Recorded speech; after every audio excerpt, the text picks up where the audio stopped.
Biz endi qur, abzas, betninki munosabati to'g'risida ozroq tushunchaga ega bo'lib olaylik.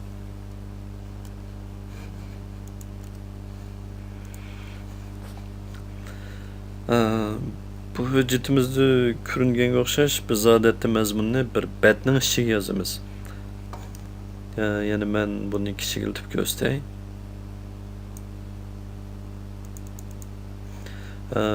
Bizningki bir ruxsat so'rash xatimiz desak, masalan bir betning ichiga yozildi.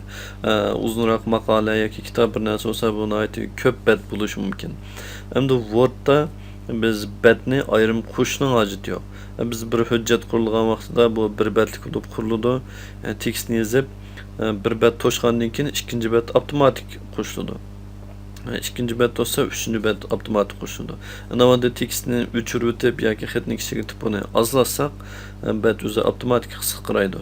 Ya'ni betni biz o'zimizdan alayda bir taraf qilishimizning hojati yo'q. Hamda betning ichidagi mazmunlar abzasdan tuziladi.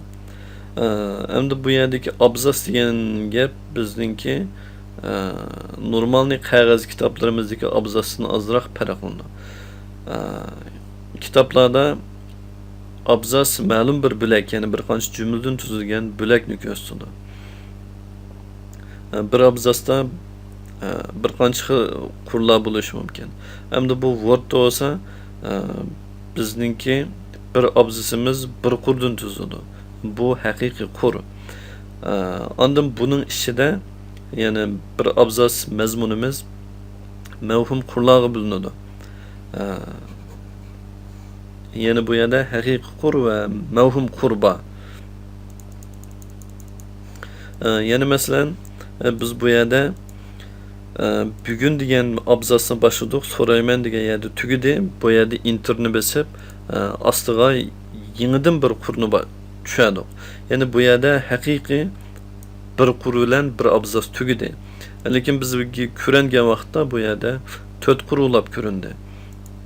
Hamda bu qurning ko'p ozligi bizning tekstimizning jihozligi, shundaqla xat nusxasining cho'ng kichikligi qatorliqlar munosabatli. Masalan, hozir 16 nomerli xatda bu bir abzas 4 qur bo'lgan bo'lsa, buni biz 8 degan nomerga ekelsak, bu 2 qurga kelib qoldi. Yana bu yerda demakchi, bizningki inter bosqinimiz bir abzasni bildiradi.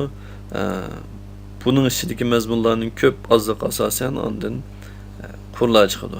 Inter amaliyotda qur ayirish belgisi. Hamda amaliyotda bizningki bir mavzumizmi bir abzasga teng Wordga nisbatan. Bu yerdagi bir qurumizmi bir abzas, bu mazmunmi bir abzasga teng. Oxirdagi bu narsalarmi, ya'ni bu ism bir qur oldi, yilnom bir qur oldi, bularning har birisi birdan abzasga teng. Shundaqla bu abzas bir qurdan tuzilgan, bu bir qurdan. Bu abzas bo'lsa 4 tane mavhum qurdan bir haqiqiy qurdan tuzilgan. Bu abzas bilan qurning munosabati. Shundaqla bu narsaning hammasi bir betni shakllantirdi.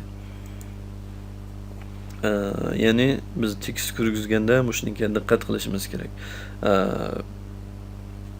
Biz qurni mecburi o'zimiz parchalab o'tib, masalan bu yerga o'xshash bir qur qilaman deb inter tushirsak, bu amaliyotda to'g'ri bo'lmaydi.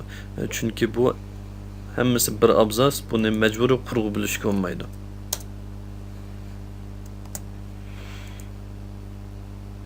Ya'ni bu qur, abzas,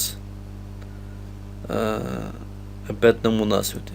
Hamda abzas boshlangan vaqtda abzas beshiga bir qancha harflik bo'sh qur qo'yib qo'yadigan odat bor kitoblarda shundoq.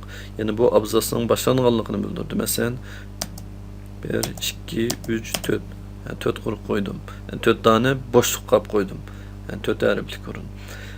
Amaliyotda to'g'ri usul bo'shliq qo'yish emas. Ya'ni buni bo'shliqni 4 bo'shliqni o'chirib etdim. Knopka taqsida tab deb bir knopka var. Bu knopkani bassak bu yerga avtomatik abzas 5 qo'yiladi.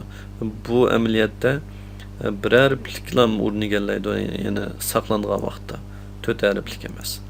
Mushu bo'yicha abzasni boshlasak bo'ldi.